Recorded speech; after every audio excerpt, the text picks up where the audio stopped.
Hello दोस्तों, एक question लेकर आया हूं सिंपल इंटरेस्ट का। इसमें क्वेश्चन में कहा गया है कि किसी धनराशि पर, यह अमाउंट हमें नहीं पता है, 10 वर्ष बाद, 10 साल के बाद जो ब्याज आएगा, हमारा इंटरेस्ट जो आएगा वो 600 रुपये होगा। ठीक है, अमाउंट पता नहीं कितना है, लेकिन उस पर जो 10 साल में इंटरेस्ट आएगा वो 600 रुपये आएगा।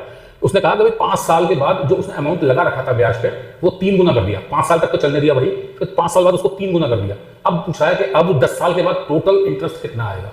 सीधी सी बात है, आपको पता है सिंपल इंटरेस्ट हर साल फिक्स होता है, जितना आप पैसा लगाएंगे उसी हिसाब से।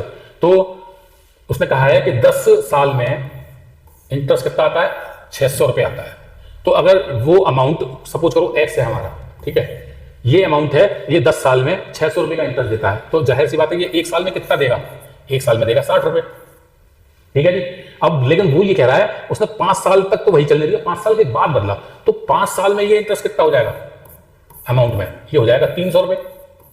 ठीक है, तो पहला आंसर तो हमारा ये आ गया।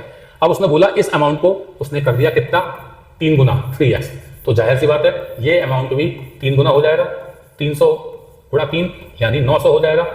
तो टोटल अगर इसको मैं प्लस करूंगा तो इसको और इसको भी मुझे प्लस करना पड़ेगा।